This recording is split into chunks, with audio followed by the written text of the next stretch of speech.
The sleek, modern restaurant hadn't changed since our last dinner there 6 months ago. Same minimalist decor, same ambient lighting, same soft indie rock playing through hidden speakers.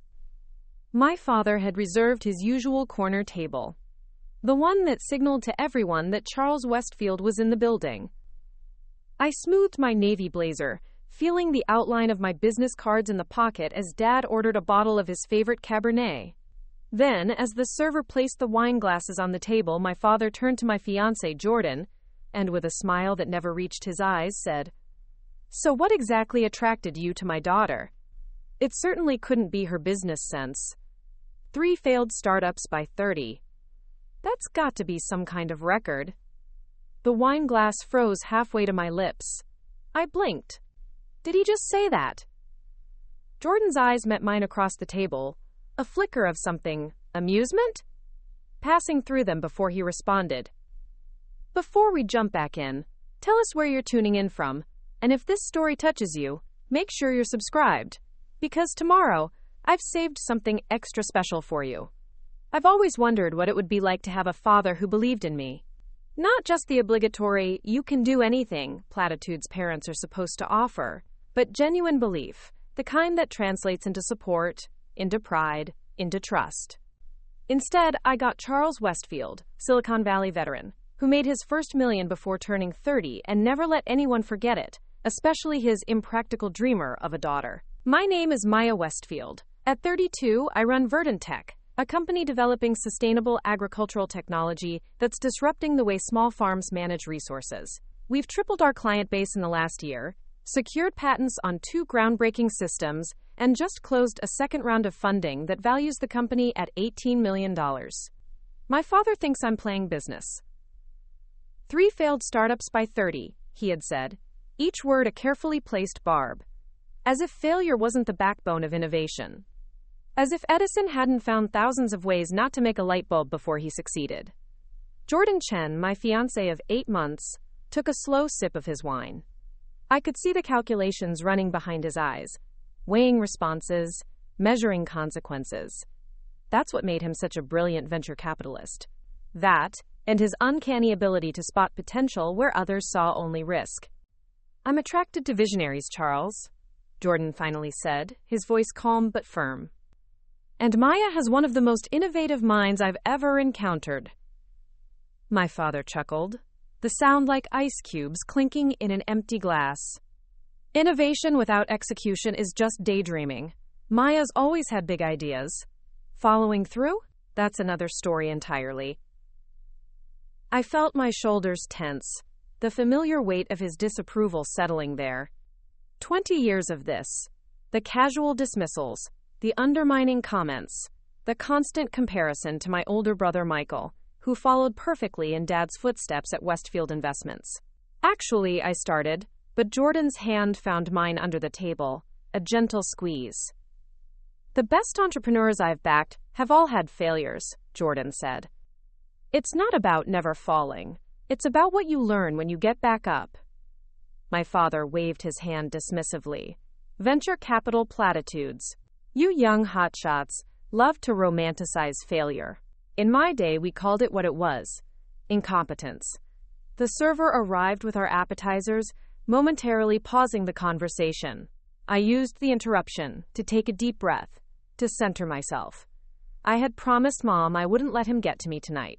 "Just once," she had pleaded over the phone that morning. "Can we have a family dinner without an argument?" But how do you not argue when every conversation feels like walking through a minefield? "So Jordan," my father continued once the server had left, "Axiom Partners is doing well, I hear. Quite the reputation you're building in clean tech investments." And there it was, the pivot.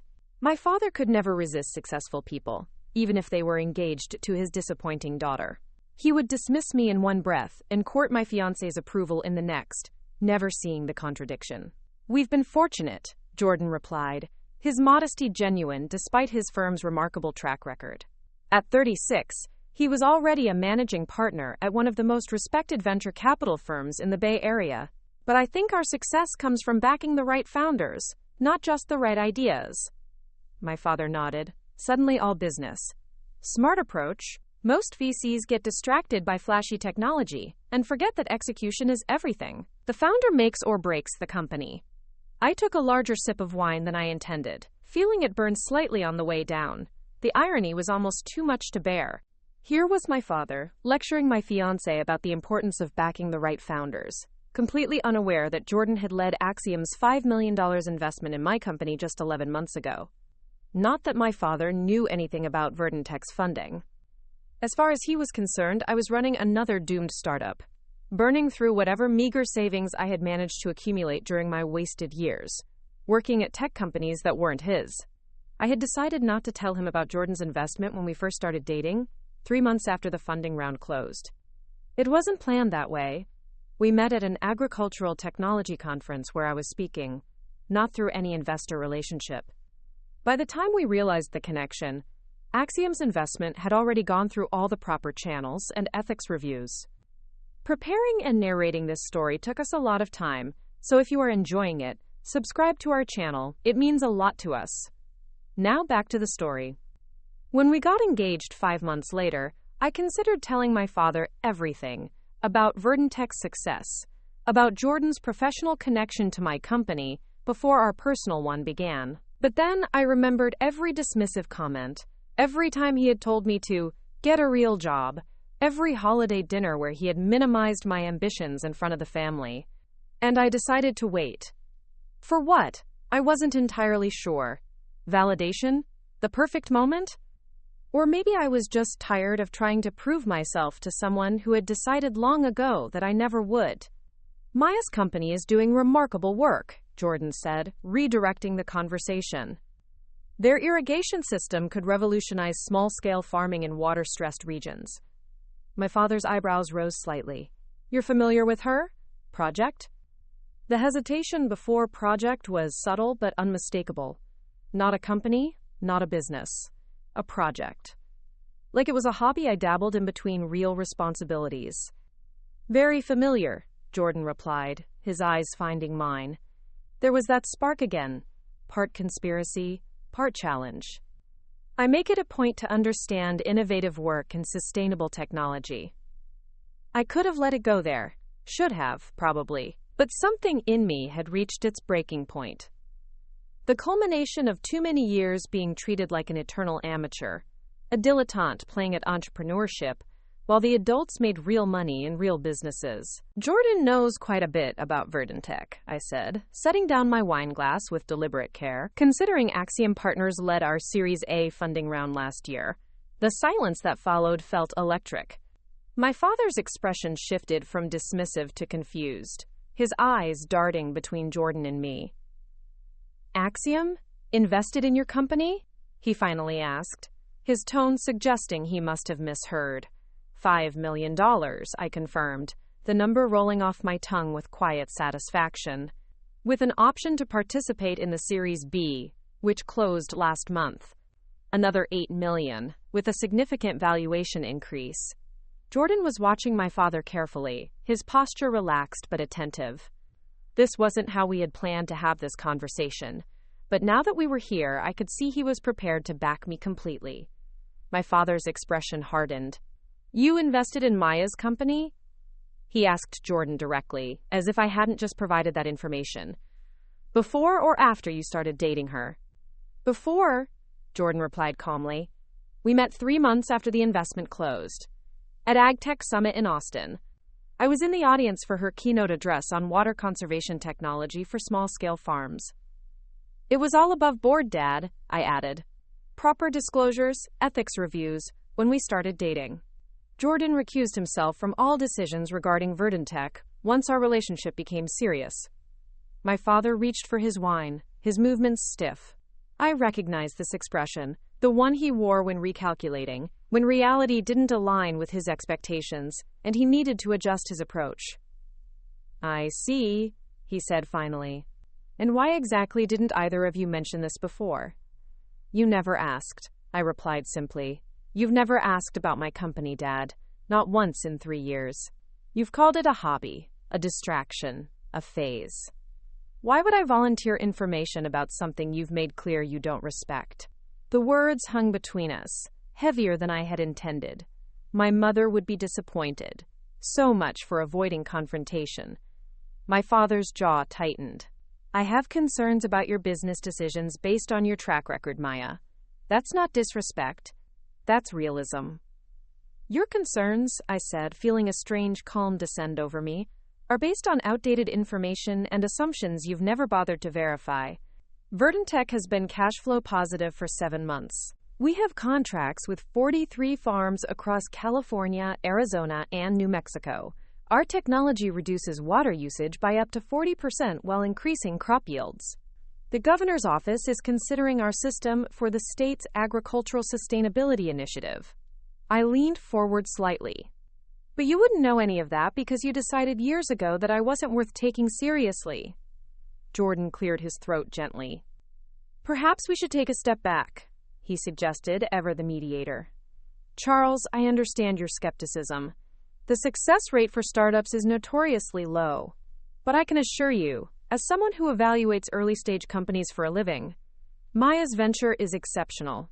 My partners and I wouldn't have invested if we didn't believe in both the technology and her ability to execute. My father looked at Jordan with newfound consideration, as if his assessment of my company somehow carried more weight than my own success. Which, of course, it did. In my father's world, validation came only from men like him. And what exactly does Maya bring to the table that other ag-tech startups don't? My father asked, his tone still skeptical but now tinged with reluctant curiosity. Before Jordan could answer, I placed my napkin on the table and stood. Excuse me, I said quietly. I need a moment. I walked toward the restrooms but veered off at the last moment, pushing through a side door that led to a small garden patio. The cool evening air hit my face, a welcome relief from the suffocating tension at our table. I took several deep breaths, trying to center myself. 3 minutes later, the door opened behind me. Jordan, not my father, of course. Hey, he said softly, coming to stand beside me. You okay? I laughed, the sound brittle even to my own ears. Just another Westfield family dinner. Should have sold tickets. He didn't smile at my weak joke, just studied my face with those perceptive eyes. You don't need to prove anything to him, you know. Don't I? I turned to face him fully. Isn't that what we're all doing all the time, trying to prove ourselves to someone? Not like this, he said gently. Not at this cost. I leaned against the garden wall, suddenly exhausted. He's never going to see me, Jordan. Not really. I could take Verdantech public, ring the bell at the stock exchange, make the cover of Forbes, and he'd find a way to minimize it. Jordan was quiet for a moment. Maybe, he conceded. But that's about him, not you. His limitations aren't yours. I thought about my father sitting inside, probably checking his stock portfolio on his phone while waiting for our return. Charles Westfield, brilliant investor, terrible father. The man who taught me everything about business and nothing about unconditional support. I keep waiting for it to stop mattering, I admitted. For his opinion to just be noise. Background static I can tune out. It matters because he matters to you, Jordan said. There's no shame in that. I reached for his hand, feeling the solid warmth of it. When did you get so wise? Somewhere between my second and third spectacular failure, he replied with a small smile. My father called them learning experiences. Gave me space to figure things out. Picked me up when I needed it. Let me fall when I had to. And there it was. The fundamental difference. My father saw failure as character evidence. Jordan's saw it as education. We should go back in, I said after another moment, before he sends a search party. Or, more likely, orders dessert without us. Jordan squeezed my hand. Remember, you've already won, Maya, whether he acknowledges it or not. When we returned to the table, my father was indeed checking something on his phone. He looked up as we sat down, his expression unreadable. I looked up Verdantech while you were gone, he said without preamble. Impressive press coverage for the water conservation system. It was as close to approval as he was likely to get, and we all knew it. Thank you, I said simply. I still think you're taking an unnecessary risk, he continued, unable to help himself. Tech startups in the agricultural sector have a particularly high failure rate. All worthwhile things involve risk, I replied, feeling oddly detached now. You taught me that, actually. When I was 12 and wanted to invest my allowance in stocks instead of putting it in a savings account, a flicker of something, recognition, maybe even pride, crossed his face before disappearing. You lost half of it in the first month. And doubled the remaining half by the end of the year, I finished. Another lesson you taught me. Persistence matters more than initial setbacks. Our entrees arrived, temporarily shifting the focus. As we ate, the conversation moved to safer topics. Jordan's recent hiking trip to Patagonia, my brother Michael's new house in Palo Alto, the tech industry's latest acquisitions and IPOs. It was almost normal, almost pleasant. But underneath ran the current of what had been revealed, what could no longer be ignored. My father had told my fiancé I had no future, not knowing that my fiancé, one of the most respected venture capitalists in the industry, had bet millions on exactly that future. The irony wasn't lost on any of us. As the evening wound down and we waited for the check, my father cleared his throat. Maya, I'd like to stop by your office sometime. See this irrigation system in action. The request caught me off guard. In 3 years, he had never once asked to visit Verdant Tech. We have a demonstration set up at our South San Francisco facility, I said carefully. Tuesday afternoons usually work best for tours. He nodded, all business now. I'll have my assistant contact yours to set it up. As if we were arranging a corporate merger instead of a father visiting his daughter's company. But that was Charles Westfield. Even moments of potential connection had to be formalized, structured, placed within the familiar framework of business. Outside the restaurant, as the valet brought our cars around, my father shook Jordan's hand with newfound respect. Good eye, he said, a businessman acknowledging another's acumen. On the investment, and, he glanced at me briefly, other matters. It was as close to a blessing as we were likely to get. After he drove away, Jordan and I stood in the cool night air, neither of us quite ready to end the evening. That went better than expected, Jordan offered. I laughed, genuinely this time. Is that our bar now? No one stormed out and there were no explicit insults? He smiled, wrapping an arm around my shoulders.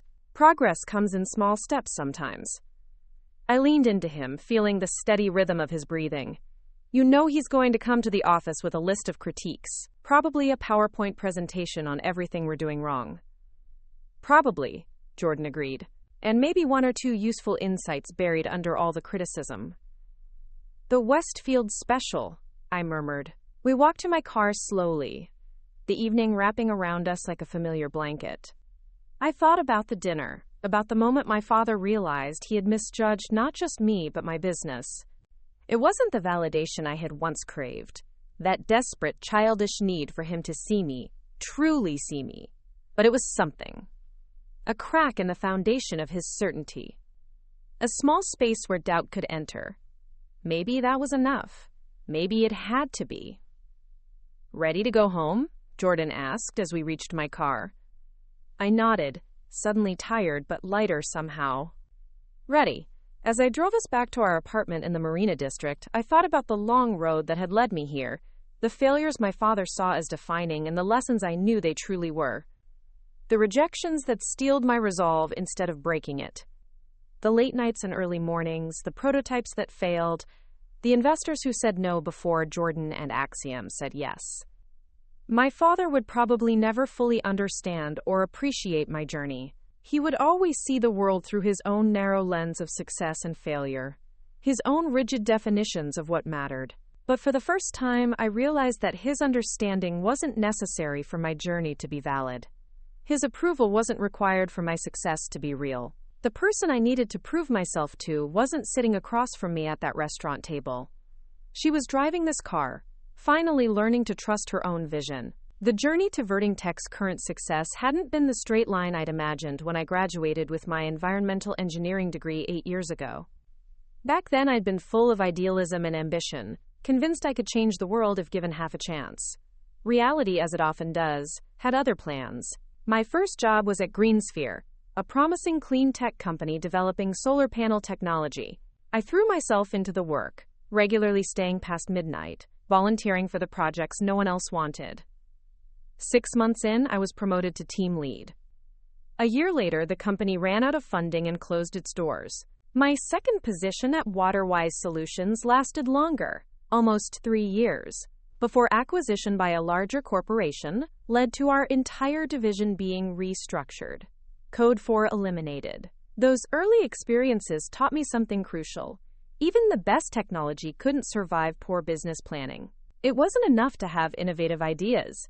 You needed sustainable models to bring them to life. My father, of course, saw these setbacks differently. "Another one bites the dust," he'd said when I told him about WaterWise's acquisition. We were sitting in his expansive home office, the walls lined with awards and financial tombstones commemorating his biggest deals. "Maybe it's time to consider a more stable career path. Michael could find you something at Westfield Investments." Michael, my older brother by 4 years, had joined our father's firm straight out of his MBA program. He was now on track to take over when our father eventually retired. The golden child following the golden path. "I'm not interested in investment banking," I'd replied, trying to keep the defensiveness from my voice. "Clearly," my father had said, glancing pointedly at my casual attire. Jeans and a simple blouse, the uniform of tech rather than finance. "But at some point, Maya, you need to think about security, about building something lasting." The irony of his statement wasn't lost on me. Building something lasting was exactly what I wanted to do, just not in the way he envisioned. 2 weeks after being laid off, I used my severance package to fund my first startup attempt. AgriSync was a digital platform connecting small farmers directly with consumers, cutting out middlemen and increasing profits for independent growers. We gained traction quickly, built a modest user base, secured angel funding. Then the market shifted. 2 larger competitors with deeper pockets entered the space, slashed their fees to unsustainable levels to capture market share, and effectively priced us out. After 18 months of fighting for survival, we closed operations. My father didn't say "I told you so" directly. He didn't have to. It was written in every line of his body when I joined the family for Christmas that year, in the way he introduced me to his colleagues as "Maya, my daughter, she's between ventures at the moment." The second startup, EcoHarvest, developed a composting system for urban restaurants. We had better funding this time, a stronger business plan, and a clear market need. What we didn't anticipate was the regulatory nightmare of dealing with city permits and health department approvals. After 2 years of promising growth followed by crushing bureaucratic roadblocks, we had to shut down. By then, I was 29, had led 2 failed startups, and was rapidly depleting both my savings and my confidence. My father's words began to echo in my head during sleepless nights. "Maybe entrepreneurship isn't for everyone. Maybe you should try something more suited to your abilities." I almost gave up. Almost. Instead, I took a consulting position at an agricultural technology firm to rebuild my finances and rethink my approach. The role wasn't particularly challenging, but it gave me access to farmers across California's Central Valley. I spent weekends driving to small farms, talking to owners about their biggest challenges. One conversation changed everything. Elena Rodriguez ran a 60-acre family farm outside Fresno, 3rd generation, transitioning to organic methods, struggling with California's perpetual water restrictions. "It's not just the drought," she told me as we walked between rows of tomato plants one sweltering August afternoon. "It's the inefficiency. These irrigation systems weren't designed for small farms. They waste water, cost too much to maintain, and break down constantly.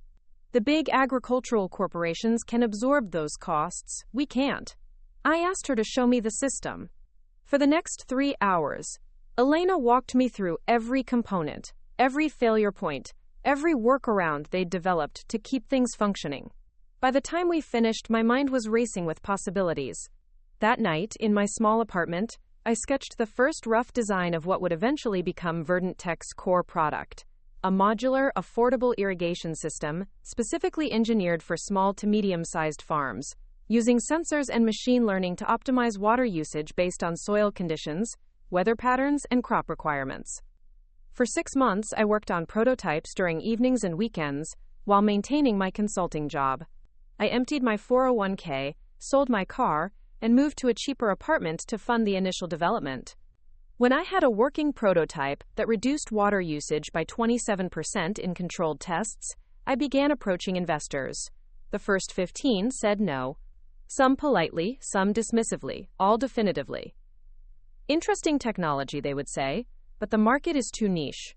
Small farms don't have capital for new systems. Come back when you have paying customers. The agricultural sector is too resistant to technological change. After each rejection, I refined my pitch, adjusted my financial projections, and improved the prototype.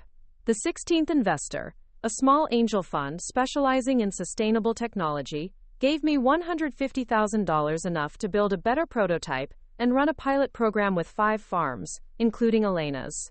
The results exceeded even my optimistic projections. Water usage down 38%. Crop yields up 12%.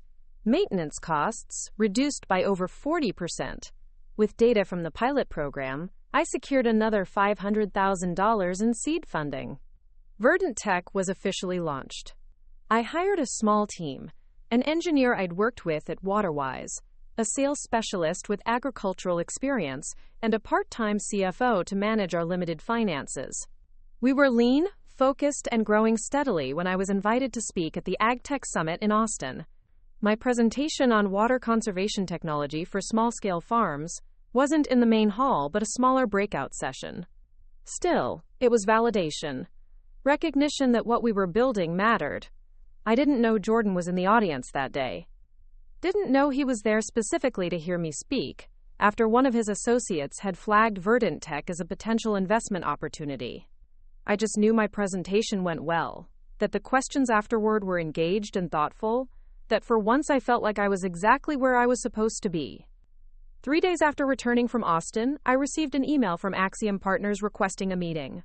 Within 2 weeks, we were in serious investment discussions. Within a month, they had led our $5 million Series A round, with Jordan as the partner overseeing the investment.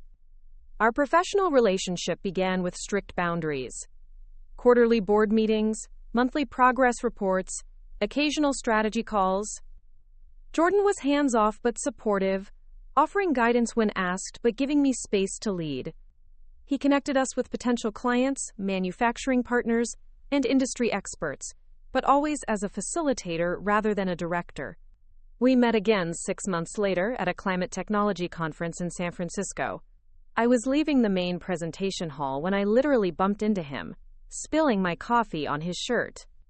"I'm so sorry," I apologized, mortified to have doused one of my primary investors with hot coffee. He laughed, genuinely amused rather than annoyed.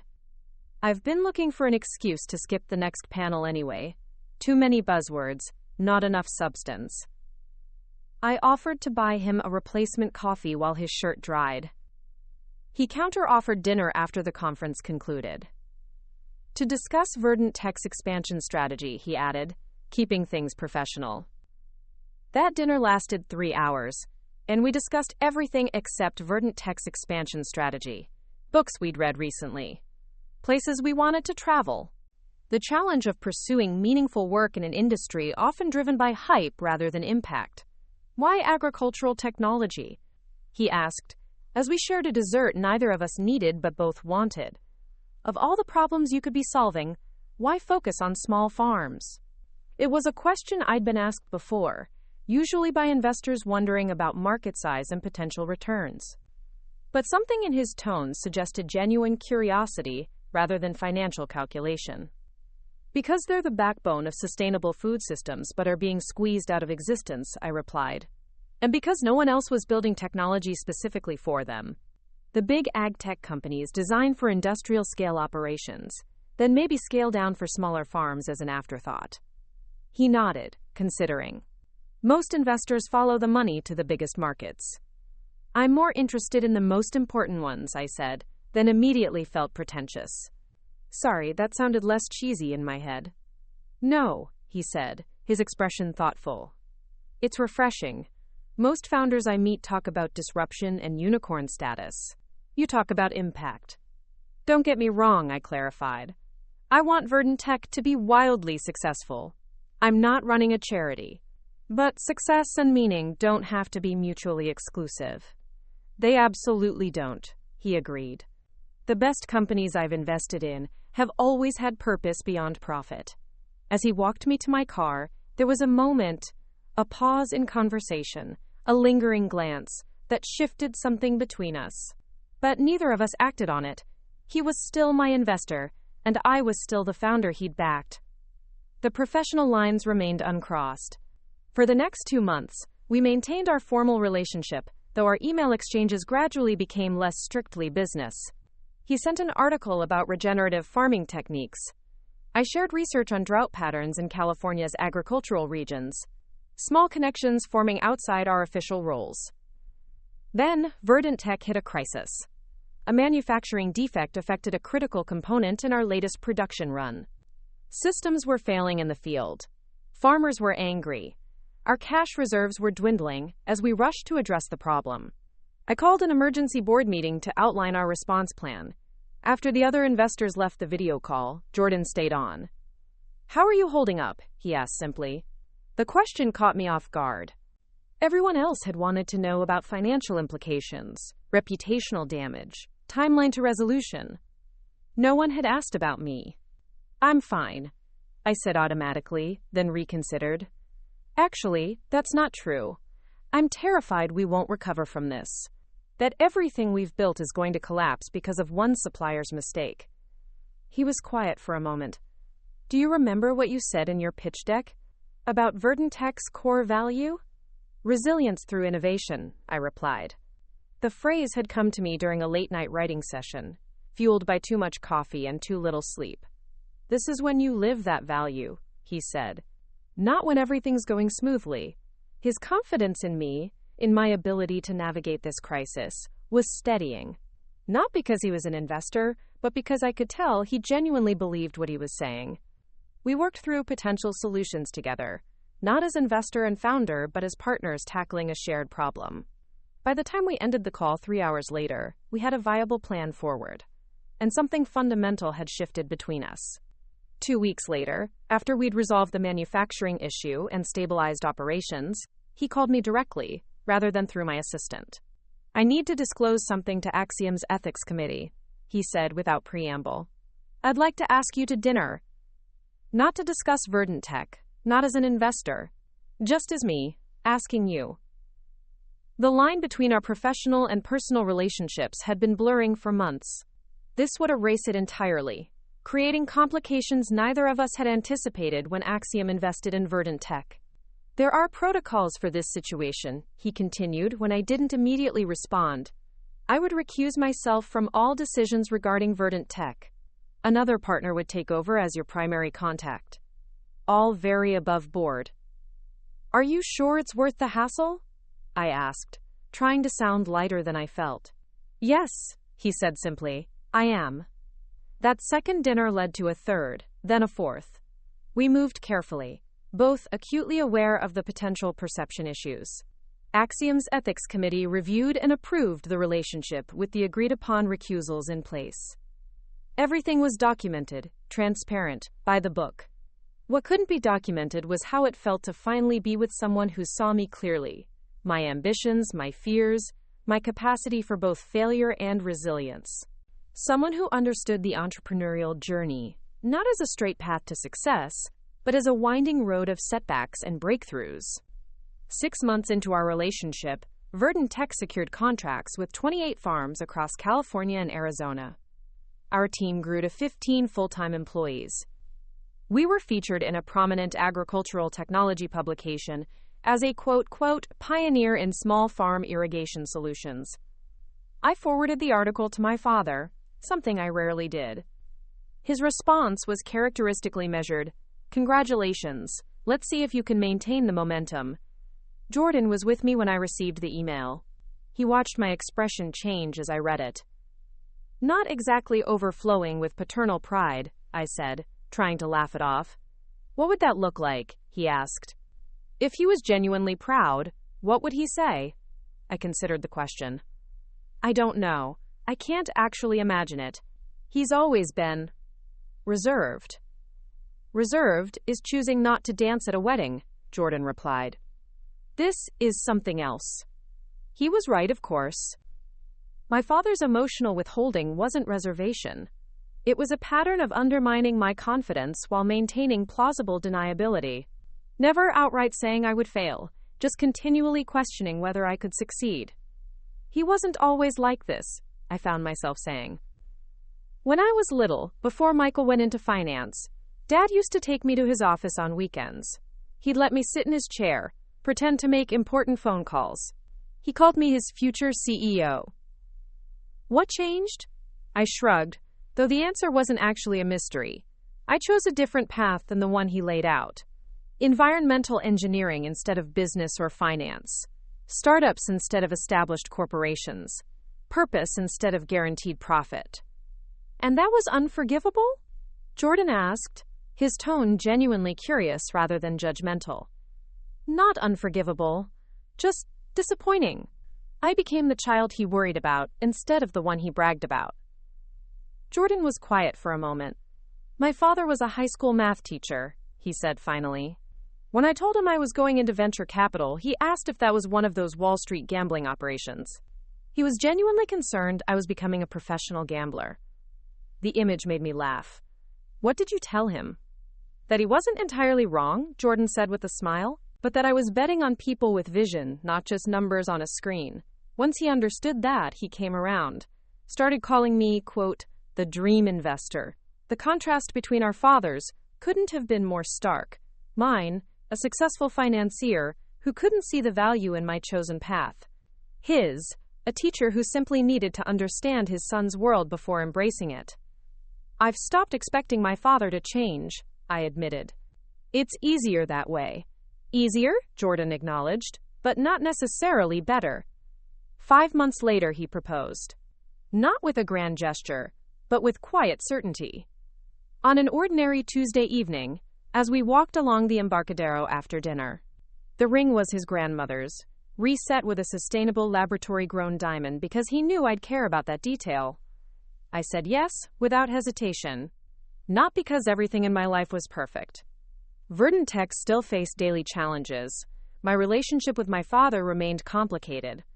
But because I had found someone who valued me not despite my unconventional path, but because of it. We agreed to a small ceremony the following spring. Just close friends and family, nothing elaborate. When I called my parents to share the news, my mother was genuinely thrilled. My father was my father. Jordan Chen, he said, as if testing the name. From Axiom Partners. Yes, I confirmed, already bracing myself. Well, he said after a pause that lasted a beat too long.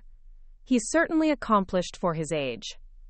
It was approval of a sort, though tellingly focused on Jordan's professional success rather than our happiness or compatibility. We'd like to have dinner with you both when your schedule permits, I said, sticking to the script I'd prepared. To celebrate properly. Have your assistant contact mine, he replied. Business as usual. We'll find a date. It took 6 weeks to coordinate that dinner, largely due to my father's perpetually packed calendar. When the evening finally arrived, I prepared Jordan as best I could. He'll be perfectly pleasant, I warned as we drove to the restaurant. Charming even. Just don't expect warmth. I'm not worried, Jordan assured me. I negotiate with difficult personalities for a living. This isn't a negotiation, I reminded him. It's just survival. He reached over to squeeze my hand. We'll be fine. I believed him, mostly. What I didn't anticipate was how quickly my father would dismiss my professional capabilities to my fiancé's face. Or how that moment would become a turning point in how I viewed both my father's opinion and my own worth.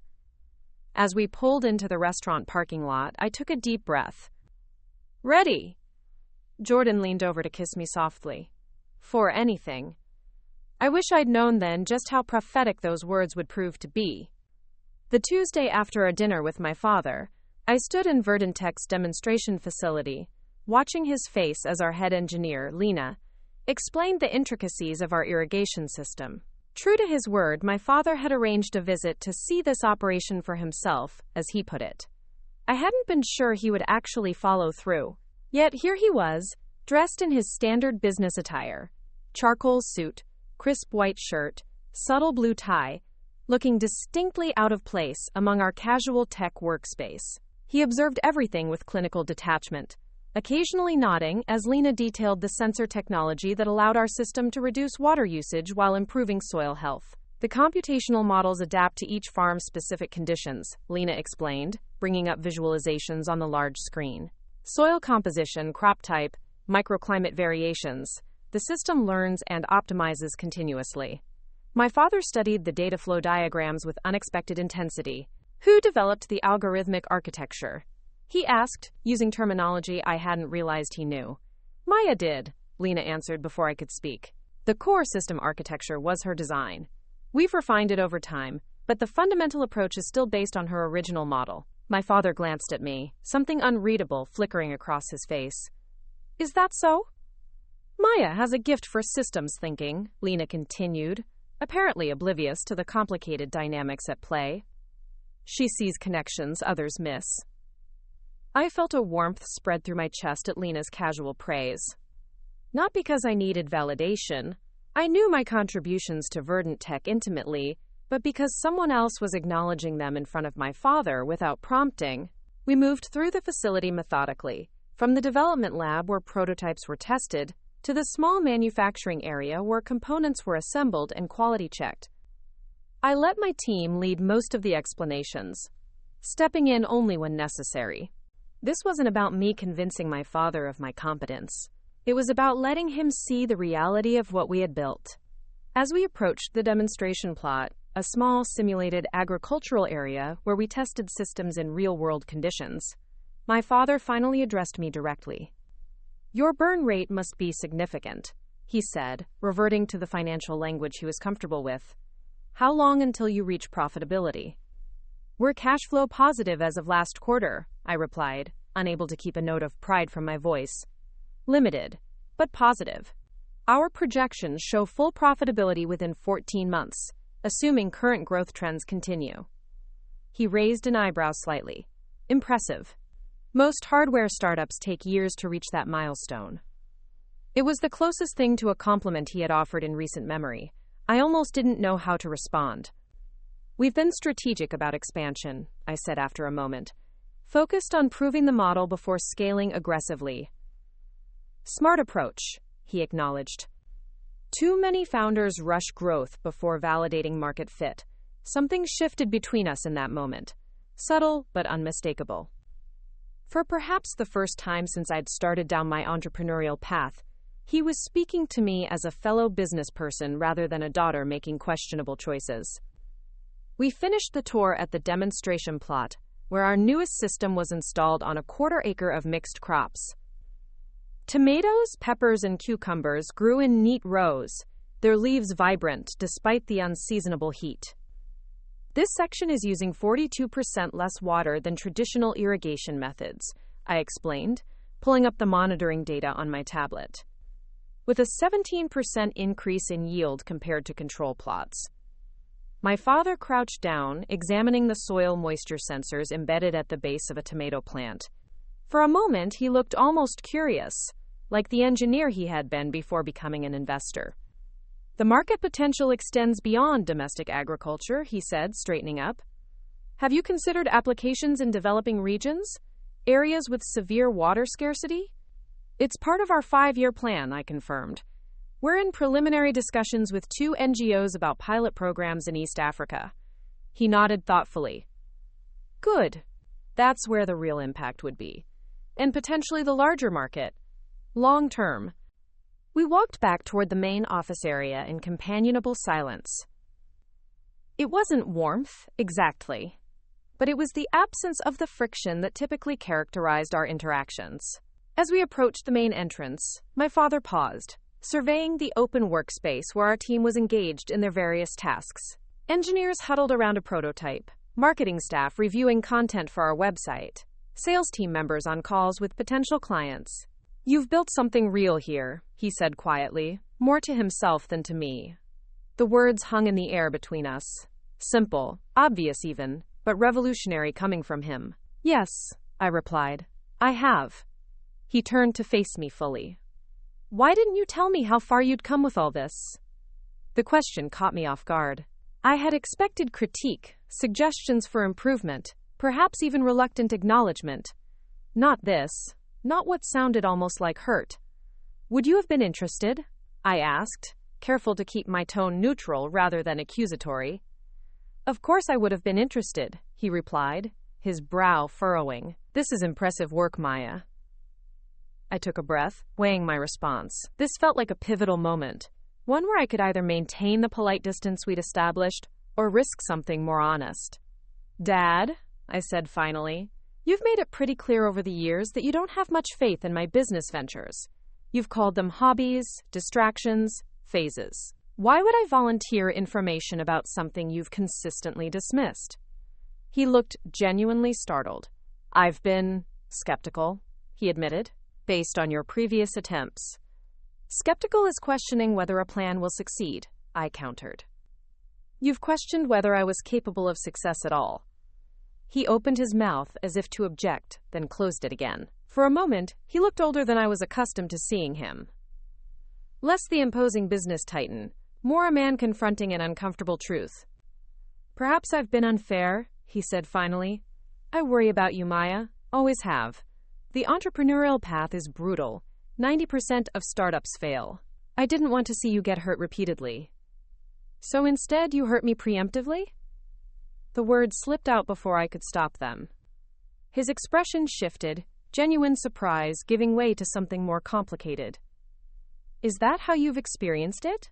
My concerns as harmful? How else would I experience them? I asked, my voice softer now, when every achievement is met with warnings about future failure, when every milestone is treated as temporary luck rather than earned success. My assistant, Tara, appeared at the edge of the reception area, clearly unsure whether to interrupt. I nodded slightly, grateful for the momentary reprieve. Your 3 o'clock is here, she said. They're set up in the conference room whenever you're ready. Thank you, I replied. I'll be there in 5 minutes. My father checked his watch. I should let you get back to work. His tone had reverted to professional courtesy. The brief window of vulnerability closed. Thank you for coming, I said, extending my hand formally, unsure what else to do. He looked at my outstretched hand for a moment before pulling me into an awkward, brief hug instead. I'm proud of what you've built here, he said stiffly, then stepped back. I'd like to hear more about your expansion plans sometime. Perhaps dinner next week? Just the two of us. I nodded, not trusting myself to speak immediately. I'll check my calendar, I managed finally. After he left, I stood in the reception area for a long moment, trying to process what had just occurred. It wasn't reconciliation exactly, but it was movement. A shift in terrain I had long assumed was fixed. My phone buzzed with a text from Jordan. How's it going with your dad? I stared at the screen, unsure how to distill the complex interaction into a text message. Finally, I typed, surprisingly not terrible. Maybe even good? We'll tell you tonight. His response came immediately. Proud of you either way. Those 4 words centered me, reminding me that regardless of my father's opinion, newly improved or not, my worth wasn't dependent on his assessment. I had built a company that mattered, found a partner who believed in me unconditionally, and was charting a path that aligned with my deepest values. That evening, Jordan listened attentively as I recounted the visit over dinner in our apartment. His expression grew thoughtful when I described my father's apparent surprise at being excluded from my professional journey. It's interesting, he observed, how people can be completely unaware of the barriers they create through their own behavior. He seemed genuinely confused that I hadn't kept him updated on Verdant Tech's progress. I agreed. As if years of dismissive comments wouldn't naturally lead to me sharing less, not more. Jordan considered this. Do you think he's capable of changing how he relates to you? I don't know, I admitted. Part of me wants to believe he can. Another part feels like I'm setting myself up for disappointment if I expect too much. What would too much look like? He asked gently. I thought about it as I pushed pasta around my plate. expecting him to suddenly become effusively supportive, to stop qualifying every positive statement with a warning about potential future problems. And what would enough look like?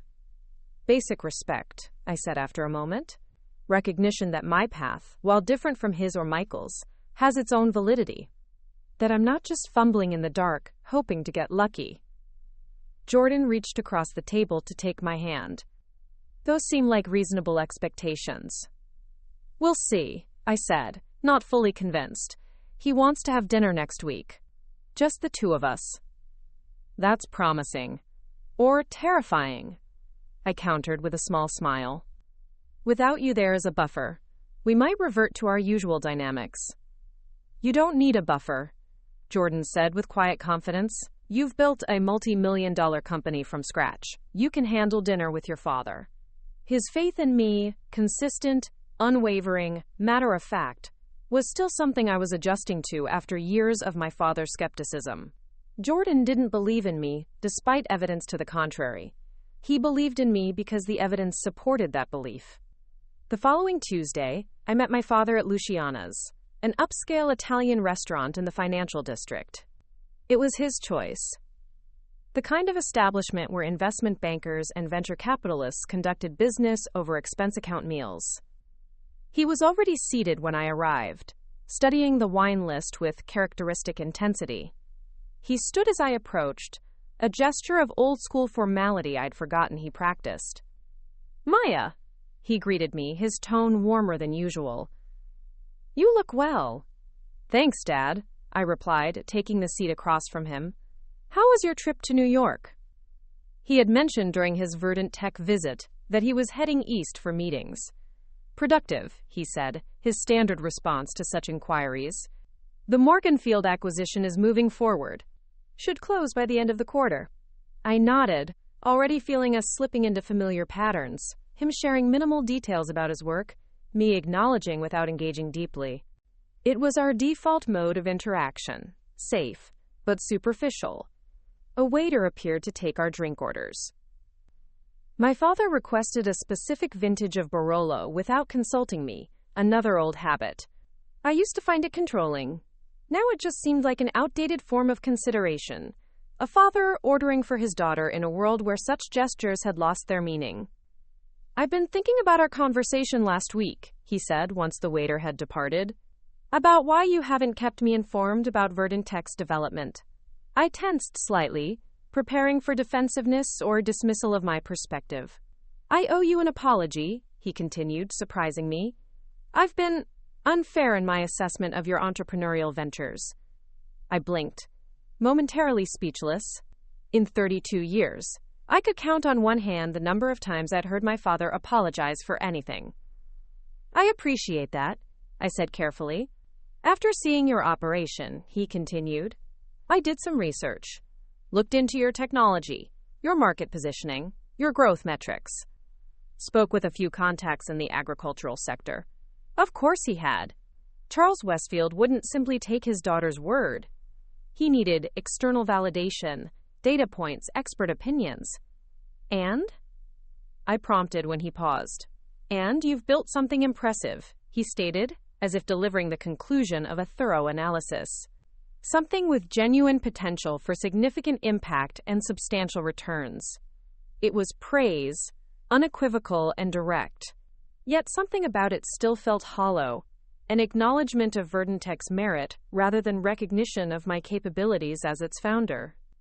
"The question I keep asking myself," he continued, "is why I didn't see it sooner, why I was so quick to categorize your ventures as unlikely to succeed." The waiter returned with our wine, interrupting the moment. My father went through the ritual of tasting and approving it with practiced efficiency before returning his attention to me. "I think," he said after a thoughtful sip, "that I've been stuck in a particular vision of success, one that looked more like my path, or Michael's. Traditional, established, proven." I nodded, afraid to speak lest I break this unprecedented moment of self-reflection. "What you're doing, sustainable technology, focused on a traditionally underserved market. It's not the path I would have chosen. But that doesn't make it any less valid or valuable." Thank you, I said quietly. That means a lot. He leaned forward slightly. I want you to know that I've always wanted the best for you, Maya. My concerns, my skepticism. It came from a place of wanting to protect you from disappointment. I know that, I acknowledged. But Dad, failure isn't something to be protected from. It's how we learn, how we grow. My previous startups weren't failures. They were education. Expensive education, maybe, but valuable. He considered this, rolling his wine glass between his fingers. A perspective I struggle with, he admitted. In my world, failure has always been something to avoid at all costs. And yet the most successful venture capitalists, like Jordan, actively expect a high percentage of their investments to fail, I pointed out. They know that's part of finding the ones that will succeed exponentially. Touché, my father said with a small smile. Perhaps I'm more old school than I care to admit. The conversation shifted as we ordered our meals, moving to safer topics. Family news, industry developments, the upcoming holidays.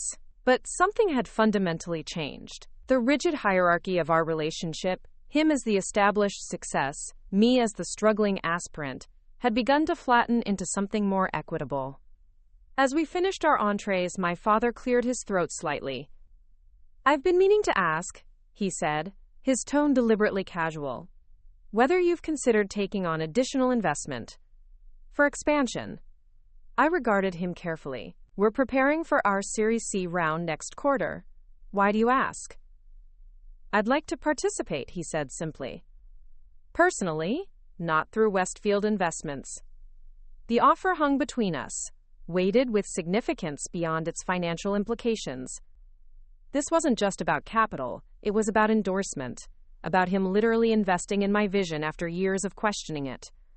That's unexpected, I said finally. Is it? He asked, genuinely curious. After seeing what you've built? Yes, I said honestly. It is.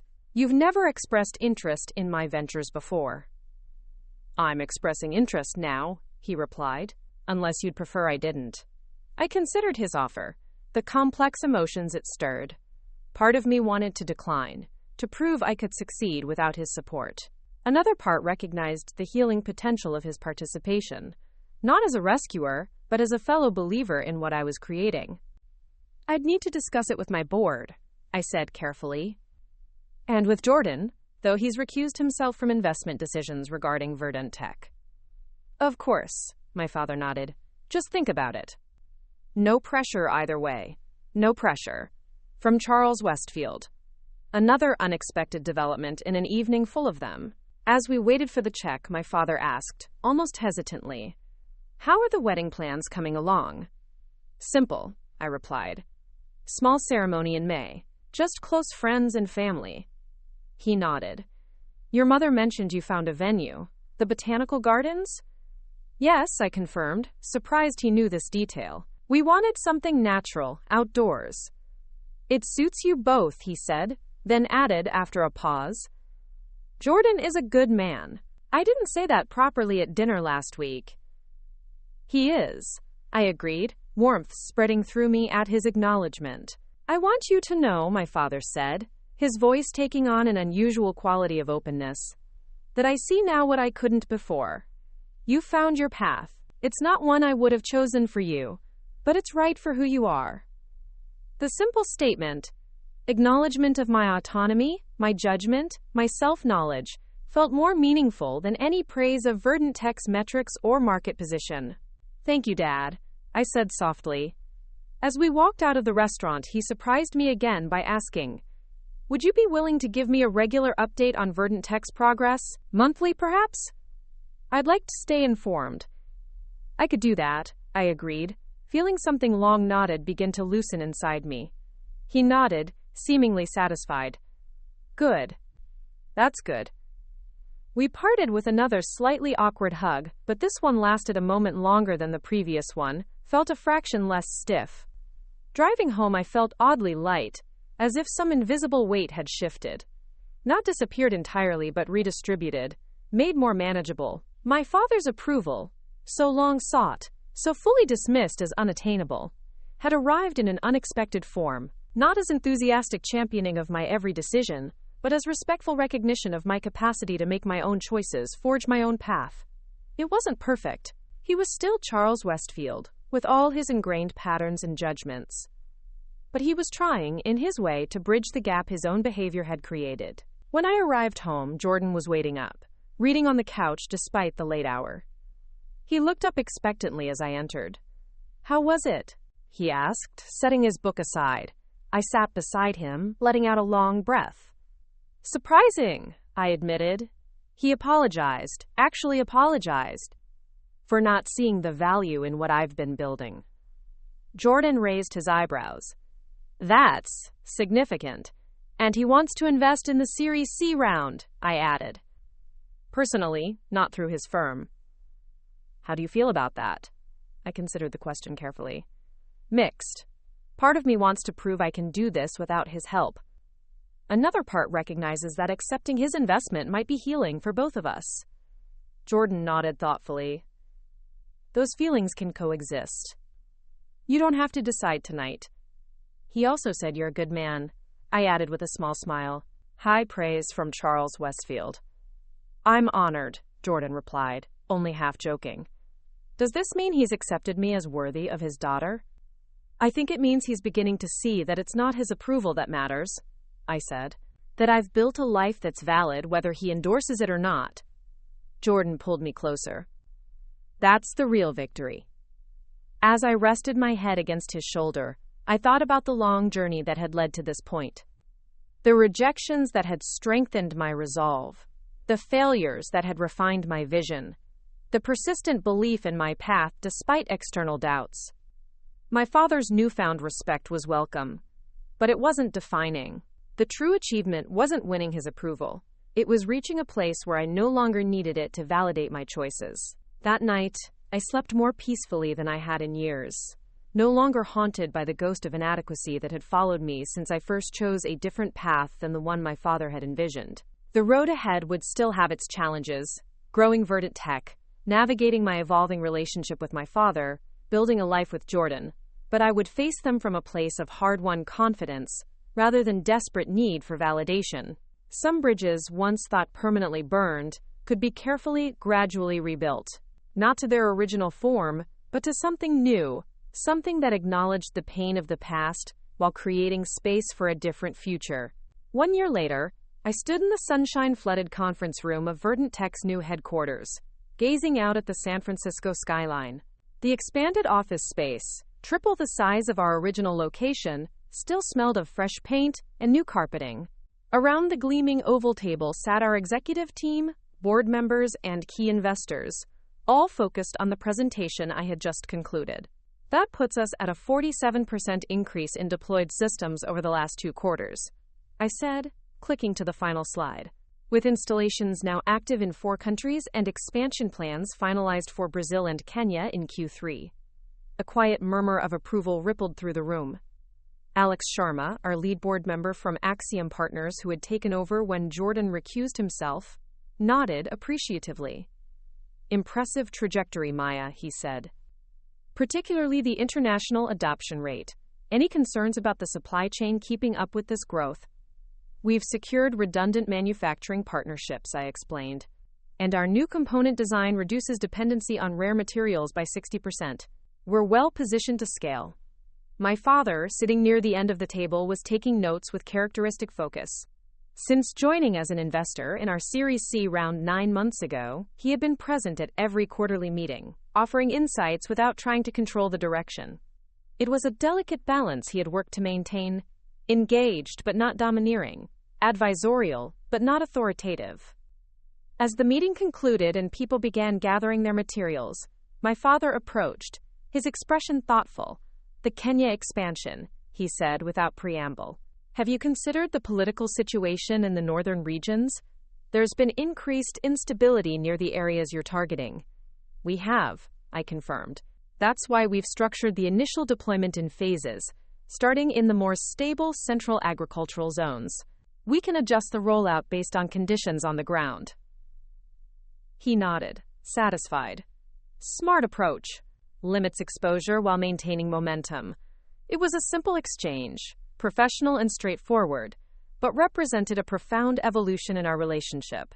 He was treating me as a peer, a fellow business leader making strategic decisions, rather than a daughter needing guidance or correction. "Dinner tomorrow night is still on?" he asked as we walked toward the door.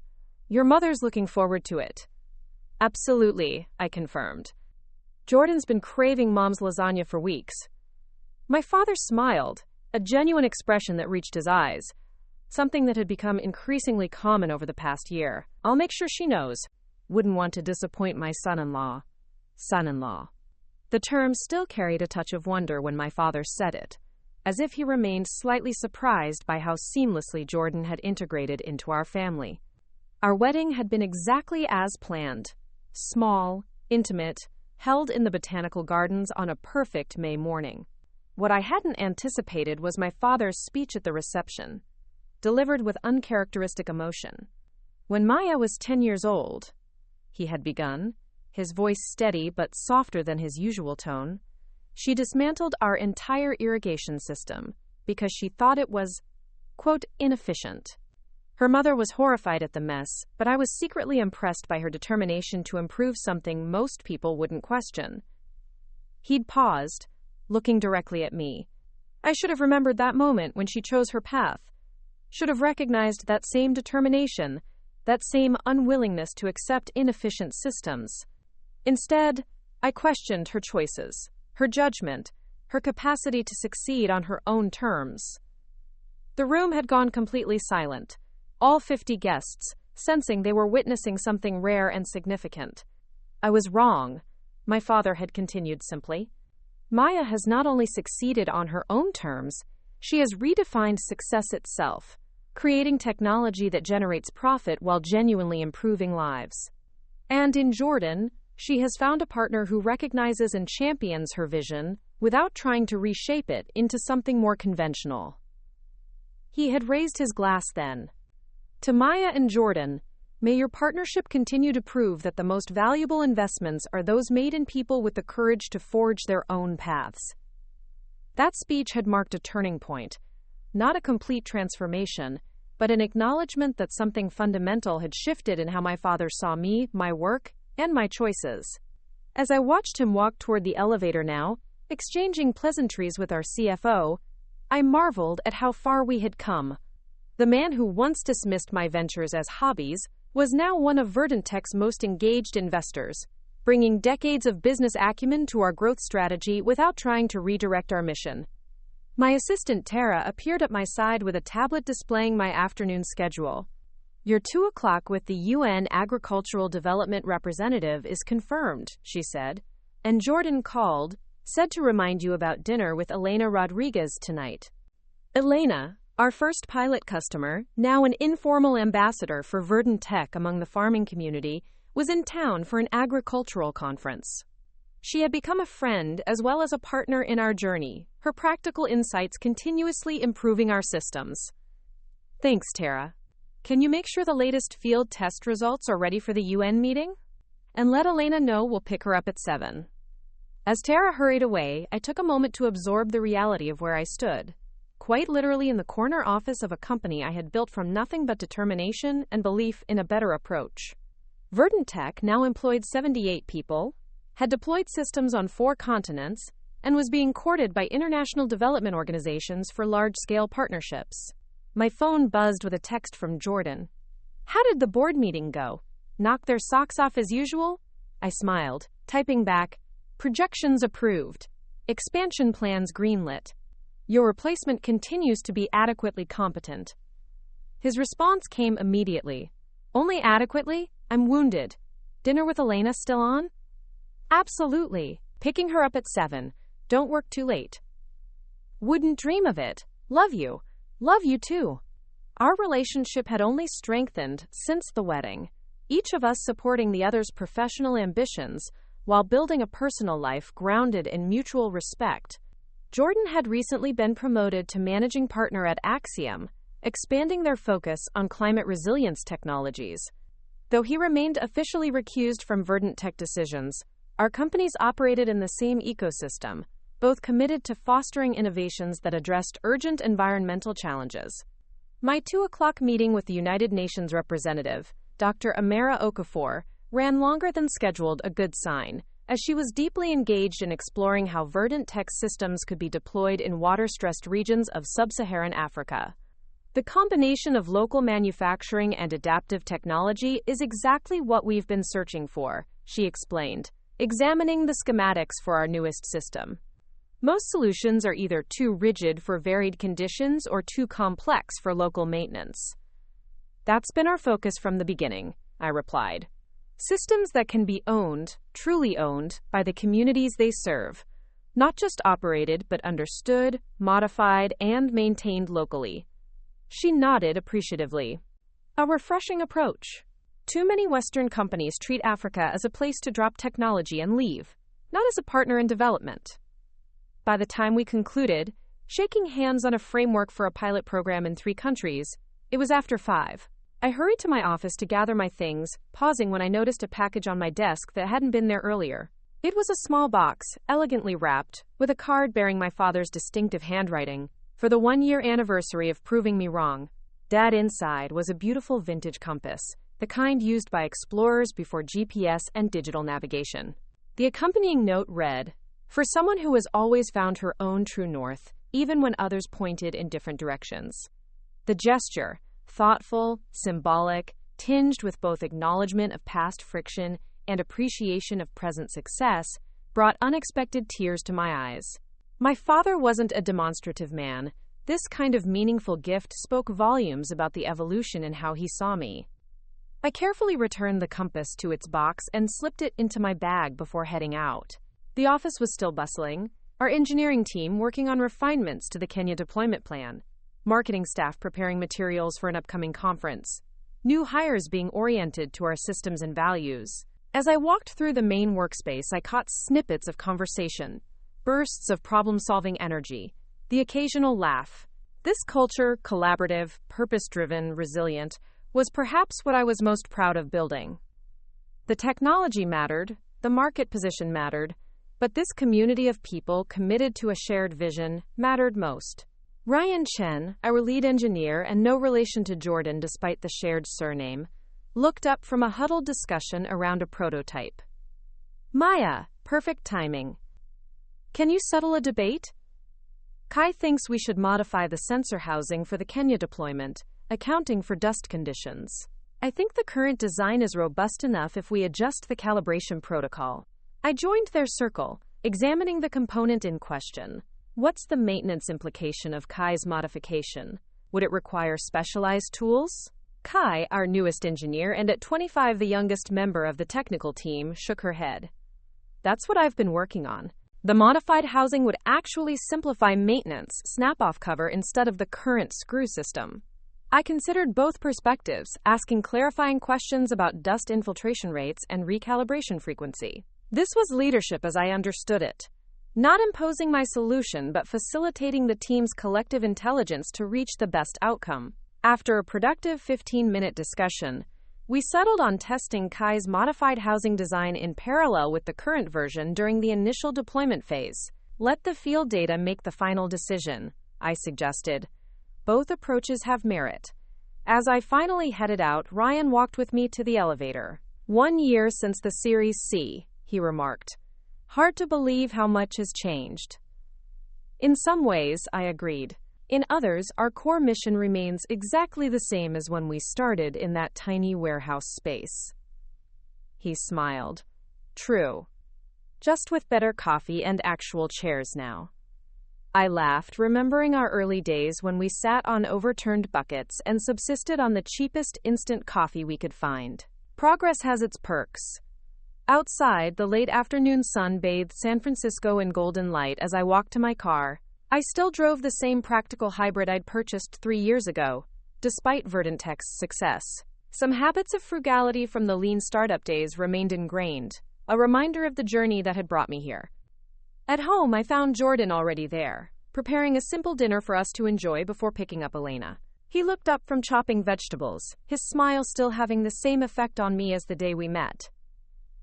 There she is, he said warmly. The agricultural technology revolutionary. I set my bag down, carefully placing my father's gift on the side table. Hardly revolutionary. Just practical solutions to real problems. That modesty might work on others, he replied, setting down his knife to kiss me properly. But I know better. The UN doesn't send senior representatives to meet with just anyone. I smiled against his lips. You have spies everywhere, don't you? I have lunch with Alex Sharma every other week, he admitted. He might have mentioned Dr. Okafor's visit. That's cheating, I protested mildly, stealing a slice of bell pepper from his cutting board. That's strategic information gathering, he corrected with a grin. As we moved around the kitchen together in the easy rhythm we'd developed, I told him about the meeting, the potential partnership, the promising initial response. He listened attentively, asking insightful questions while finishing dinner preparations.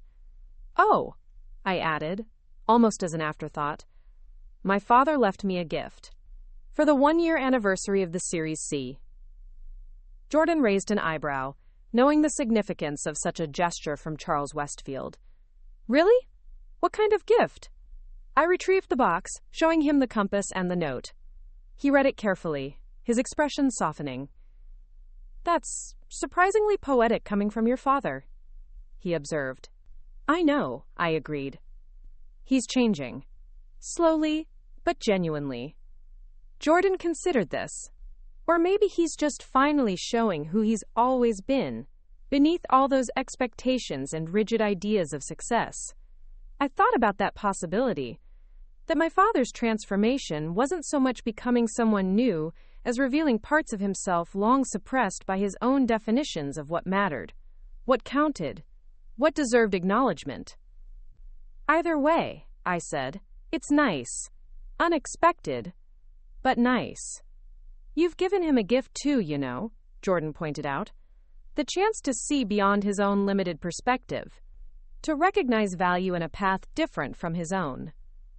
This was what I loved most about Jordan, his ability to reframe situations, to find the generous interpretation without dismissing the complexity. He had been my partner in every sense, supporting my vision for Verdant Tech while pursuing his own professional path, each of us championing the other's growth. Over dinner, we discussed the upcoming Kenya deployment, the potential challenges, the opportunities it presented, not just for business expansion but for real impact on communities facing severe water scarcity. This was our favorite kind of conversation, the intersection of purpose and strategy, idealism tempered by practical considerations. Later, as we drove to Elena's hotel, Jordan asked, "Have you thought any more about the board's suggestion to consider acquisition offers?" Several large agricultural technology companies had expressed interest in acquiring Verdant Tech in recent months, attracted by our growing market share and proprietary technology. The board, while not pushing for a sale, had suggested we at least evaluate the potential opportunities. I'm not ready, I said after a moment's reflection. We're just hitting our stride, just beginning to realize the vision. Being absorbed into a larger entity now, even with the best intentions, would inevitably dilute what makes Verdant Tech different. Jordan nodded, unsurprised. That's what I thought you'd say. For what it's worth, I agree. Your independent approach is a strength, not a liability. What about you? I asked.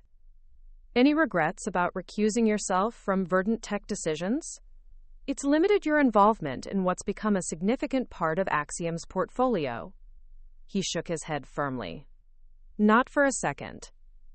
Alex handles the formal oversight brilliantly, and I get the privilege of being married to the visionary founder without any conflicts of interest. Best of both worlds. Elena was waiting outside her hotel when we arrived, her practical farmer's sensibility evident in her simple attire and warm, weather-worn smile. She embraced us both with genuine affection. There they are, she said, her slight accent still present, despite years of speaking English. Silicon Valley's power couple. I laughed, opening the car door for her. Hardly. We just happen to work in similar fields. And happen to be revolutionizing those fields, she added, settling into the back seat. My neighbors thought I was crazy when I signed up for your pilot program. Now they're all on your waiting list. Over dinner at a small family-owned restaurant we frequented, Elena updated us on the real-world impact of verdant tech systems across the farming community. Her perspective was invaluable, unfiltered feedback from the actual users of our technology, not filtered through sales reports or customer satisfaction surveys. The young farmers especially, they see it differently, she explained, gesturing with her fork for emphasis. For them, it's not just about water conservation, it's about having control, making their own decisions based on data they understand. Your system gives them that. Her words resonated deeply with me. Control. Agency. The ability to make informed choices rather than simply reacting to circumstances or following predetermined paths. Wasn't that what I had fought for in my own journey? The freedom to chart my own course? To build something aligned with my values rather than someone else's expectations? As the evening progressed, our conversation shifted from business to personal matters. Elena's daughter starting college, Jordan's recent hiking expedition, my evolving relationship with my father. It's strange, I admitted, to have him actually interested in what I'm building. To have him ask questions because he wants to understand, not because he's looking for flaws. Elena nodded wisely. People can surprise you, given enough time and reason to change. My father thought organic farming was nonsense when I started, called it a fad, said I was throwing away generations of knowledge. Now he helps me plan crop rotations and brags about our certification to anyone who will listen. How long did that take? I asked, curious about her experience with paternal evolution. 5 years, she said with a small smile, and 1 award for the best organic tomatoes in the county. Nothing convinces a skeptical father like external validation. We all laughed, recognizing the universal truth in her observation. My father's shift had certainly accelerated after seeing verdant tech's success acknowledged by respected figures in the business world, as if outside confirmation made it real in a way my assertions alone could not. After dinner, as we drove Elena back to her hotel, she grew contemplative. You know, when we first met, I didn't believe your system would work as promised. Too many companies had come to farmers with big claims and fancy technology that fell apart in actual field conditions.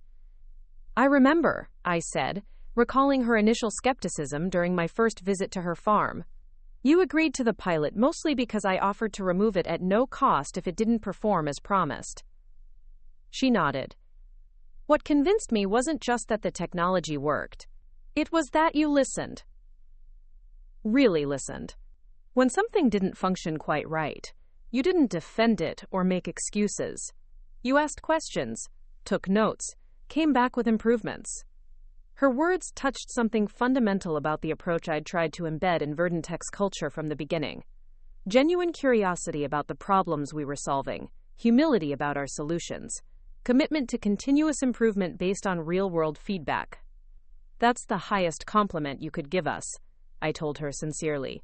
After dropping Elena off with promises to connect again before she returned home, Jordan and I drove back to our apartment in comfortable silence. The city lights glittered around us, a constellation of human ambition and ingenuity spread across the hills and valleys of San Francisco. I've been thinking, Jordan said as we neared home, about what you said earlier, about not being ready to consider acquisition offers because you're just beginning to realize your vision for verdant tech. Yes? I prompted when he paused. It made me wonder, what does that fully realized vision look like to you? Not the 5-year plan you present to the board, but your true north. The destination that compass your father gave you is pointing toward. It was a profound question, one that made me consider not just verdant tech's business trajectory, but the deeper purpose driving my work. I want to create technology that gives people agency over their most essential resources, I said finally. Systems that democratize access to water, food, energy, the foundations of security and independence. Not as charity or temporary aid, but as tools communities can truly own and adapt to their specific needs. Jordan nodded thoughtfully. That's bigger than agricultural irrigation systems. It started there because that's where I saw an immediate need and opportunity, I acknowledged. But yes, the vision extends beyond our current product line. Have you shared this broader vision with your father? He asked. I shook my head slightly. Not explicitly. We're still finding our footing in this new version of our relationship. I don't want to push too far, too fast. He might surprise you, Jordan suggested. The man who gave you that compass seems to understand you're navigating towards something significant, even if he doesn't know all the coordinates yet. As we arrived home and settled into our evening routine, I found myself returning to Jordan's observation. My father had indeed changed, or perhaps revealed aspects of himself previously hidden behind expectations and assumptions. Our relationship had evolved from one defined by his judgment and my defensive reaction to something more balanced, more mutually respectful. The journey hadn't been linear or perfect. There were still moments of tension, old patterns that occasionally resurfaced, but we were both making a genuine effort to see each other more clearly. Him recognizing my capability and vision, me acknowledging the concern beneath his former criticism. Later that night, as Jordan slept beside me, I found myself thinking about all the paths that had led to this moment. The failed startups that taught me crucial lessons, the chance meeting with Jordan at that conference, the pivotal dinner where my father had dismissed my future to my fiancé's face, not knowing he was speaking to the venture capitalist funding my company. That moment of painful irony had become a turning point, the catalyst for a transformation in how my father saw me, and, perhaps more importantly, in how I saw myself. No longer seeking his approval as validation, I had found the confidence to stand firmly in my own vision, to trust my own compass. The woman who had once felt diminished by her father's skepticism now led a growing company, had a partner who believed in her unreservedly, and was beginning to build a relationship with her father based on mutual respect rather than hierarchical judgment. Success, I realized, wasn't measured by proving others wrong. It was about proving yourself right. Right about your capacity to overcome obstacles. Right about the value of your vision. Right about your ability to chart a course true to your deepest values, even when conventional wisdom pointed elsewhere. My father had told my fiancé I had no future. My fiancé had invested in that future anyway. And I had built it, step by determined step. Not to spite my father, but because I believed in the possibility of something better. A more sustainable approach to our most essential resources.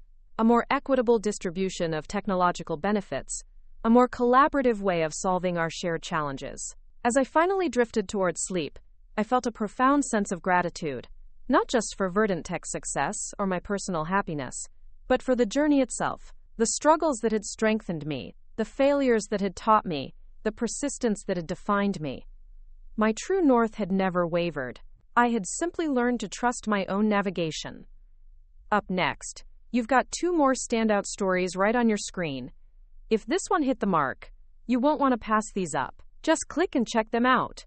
And don't forget to subscribe and turn on the notification bell so you don't miss any upload from us.